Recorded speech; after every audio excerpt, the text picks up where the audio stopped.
할렐루야. 성경 통독 191일째입니다. 오늘은 예레미야 45장에서 48장까지 살펴보도록 하겠습니다.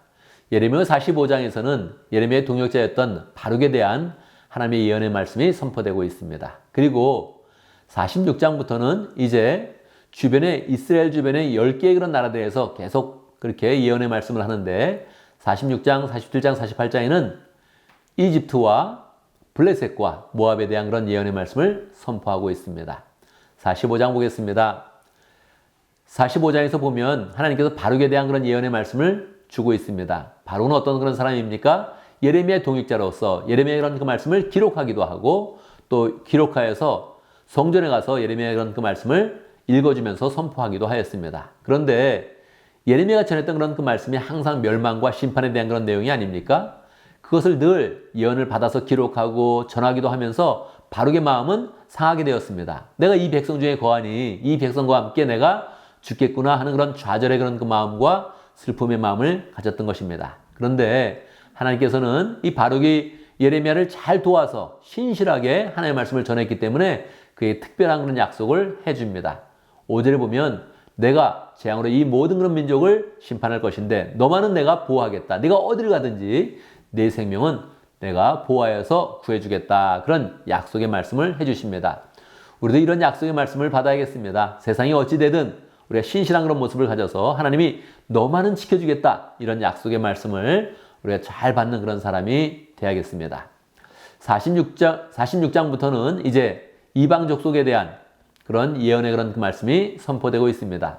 그동안은 남유다를 향해서 하나님의 그런 말씀이 집중되어졌는데 하나님의 그런 백성에 대한 그런 심판이 있다면 하나님의 백성들보다 더 악을 행하고 우상을 마음껏 섬기는 그런 이방 족속에 대해서는 어떻게 할 것이냐 하는 그런 의문이 들지 않습니까?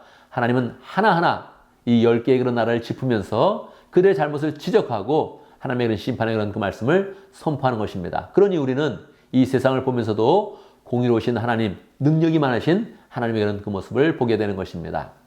46장 보면 이집트에 대한 그런 그 심판의 말씀이 선포되고 있죠. 근데 당대에 이집트는 세계 최강의 그런 그 나라였습니다. 그러니까 겁날 것도 없었고 늘 우상을 마음대로 섬기고 자기 뜻대로 행하면서 두려운 그런 마음이 없었습니다. 이제 하나님의 그런 심판이 그들에게 임했습니다. 이집트를 어떻게 심판할 수 있을까요? 최강의 나라인데 새로운 그런 신흥 제국이 떠오른 것입니다. 북쪽에 바벨론이 떠올라서 바벨론이 이집트를 치면서 하나님이 그들을 심판하는 것입니다. 그런데 20절의 그런 그 내용을 보면 예쁜 암송아지 이집트가 이제는 북녘에서 마구 몰려오는 새파리떼에 시달리는 암송아지가 될 것이다. 그렇게 말씀하시면서 심판의 그런 그 말씀을 선포하고 있습니다. 그들은 암송아지가 새파리떼에 괴롭힘을 당하듯 굉장히 크고 강대한 그런 나라지만 결국은 괴로움을 당하고 심판을 당할 것이다. 그렇게 이야기하고 있는 것입니다. 하나님이 이렇게 심판을 하시면서도 다시 한번 유다 백성에 대한 그런 언급을 하십니다. 28절에 보면 이제는 내가 그 모든 나라를 멸망시켰다. 그러나 너만은 내가 멸망시키지 않고 법에 따라 징계하겠다. 지금 유다에 대한 그런 심판의 말씀을 하셨잖아요. 그런데 그것은 다 하나님의 법에 따라 징계한다는 것입니다. 나는 절대로 내가 벌을 면하게 하지는 않겠다. 그러니까 유다의 그런 죄에 대해서 그냥 면하게 하는 것은 아닌데 하나님이 이것을 무조건 심판하고 없애는 것이 아니라 너희를 징계하여서 다시금 세우겠다 하는 하나님의 뜻을 나타내고 있는 것입니다. 47장에 보면 블레셋에 대한 그런 심판입니다. 이 내용은 1절을 볼 때 바로가 가사를 치기 전에 주님께서 블레셋 사람 두고 예언자 예레미야에게 하신 그런 말씀이다. 그렇게 기록하고 있습니다. 무엇입니까? 하나님께서는 분명히 이집트를 바벨론으로 친다 그렇게 말씀하셨는데 이 블레셋은 또 누구를 통해서 칩니까? 이집트를 통해서 심판하시는 것입니다. 그러면 우리가 말 중에 그런 말이 있죠. 이의제의, 즉 오랑캐를 들어서 오랑캐로 친다. 그런 그 말이 있죠. 하나님은 이 이방 족속들 가운데서는 이방 나라를 들어서 계속 치는 것입니다. 그러면서 그 모든 나라가 죄에 대해 심판을 받고 하나님의 공의가 우뚝 서게 만드는 것이 하나님의 그런 계획인 것입니다. 그래서 7절에 보면 내가 칼을 보냈는데 그 칼이 어떻게 가만히 쉬고 있겠느냐. 그 칼은 아스글론과 해변 지역을 치라고 내가 보낸 것이다. 그렇게 말씀하고 있습니다.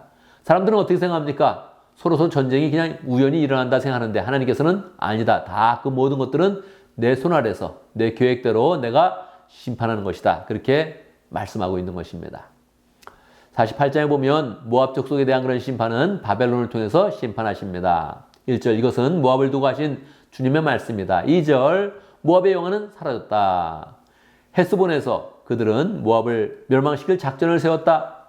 누가 세우는 것입니까? 바벨론이 세우고 있는 것입니다. 그들의 영혼은 사라지고 모압 족속도 하나님의 백성들을 여러 번 괴롭혔는데 그것에도 하나님이 잊지 않고 그들을 심판한다 하면서 그들도 이스라엘처럼 바벨론의 포로로 잡혀갈 것이다 이렇게 이야기합니다. 그런데 47절에 보면 그러나 훗날에 내가 사로잡혀간 모압의 포로를 돌아오게 하겠다 그렇게 말씀을 하고 있습니다. 놀라운 일이죠. 왜냐하면 이방 족속에 대한 구원도 말씀하고 있기 때문에 그렇습니다.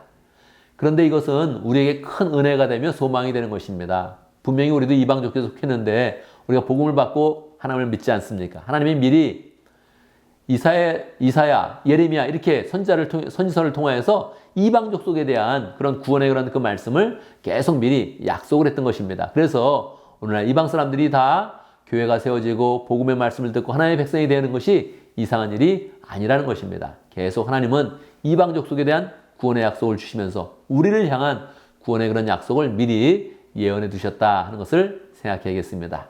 우리는 내일 이방 족속에 대한 하나님의 심판을 좀 더 살펴보고 마지막 52장을 살펴보면서 예레미야를 마치도록 하겠습니다. 감사합니다.